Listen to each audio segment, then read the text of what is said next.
Donc Sadio, il y a presque 3 ans, vous avez joué contre le Madagascar. Quels sont les souvenirs qui vous restent de ce match-là?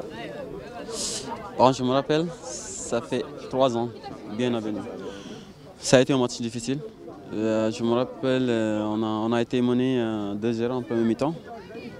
Et puis on est venu au score 2-2 et puis voilà, c'était ça. Mais bon, je pense que le terrain aussi n'était pas le meilleur, mais bon, on a essayé de faire avec parce que c'est l'Afrique, on sait comment ça se passe. Et maintenant, on a un match très important. Je dirais plutôt que tous les matchs sont importants maintenant. Il faut aller là-bas et chercher surtout à gagner ou un résultat positif en tout cas. On parle souvent de l'état du terrain, il y a le coach qui en a parlé, il y a le vice-président qui a parlé de terrain catastrophique. Est-ce que c'est un élément qui vous fait peur en tant que joueur? Non, pas forcément, mais on aurait tous préféré de jouer dans, dans un terrain parfait. Mais bon, comme je viens de le dire tout à l'heure, en Afrique, ce n'est pas le cas, mais on va essayer de faire avec. On va essayer de faire avec, on n'a pas le choix. Vous revenez de la Coupe du Monde, vous avez rencontré des Malgaches qui vont être motivés parce qu'ils vont rencontrer le Sénégal qui a joué la Coupe du Monde. En tant que capitaine, quel sera votre discours par rapport à votre équipe? Bon, je pense que c'est tout à fait normal.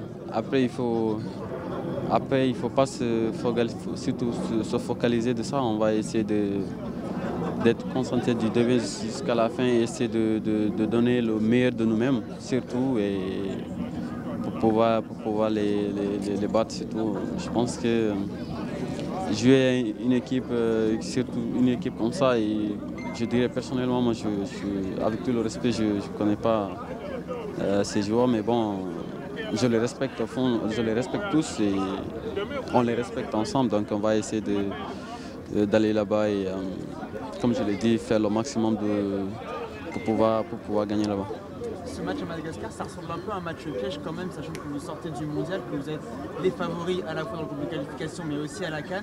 Comment faire pour éviter ce piège de Madagascar avec le terrain dont on parlait tout à l'heure?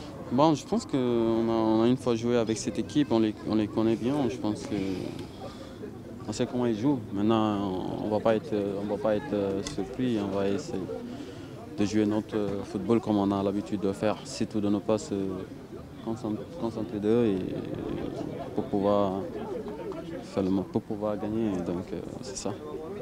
Personnellement, vous avez été élu joueur du mois d'août en Angleterre, vous faites un début de saison assez tonitruant. Quels sont les secrets de ce bon début de saison? Je savais que vous allez me parler de ça, mais bon. Bon, je pense que dans le foot, il n'y a pas de secret.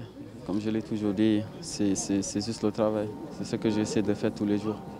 Surtout, je n'essaie même pas de me mettre la pression parce que ça n'aide personne. Donc, j'essaie juste de travailler, être sérieux et en équipe, on fait le job ensemble. Et voilà, ça marche.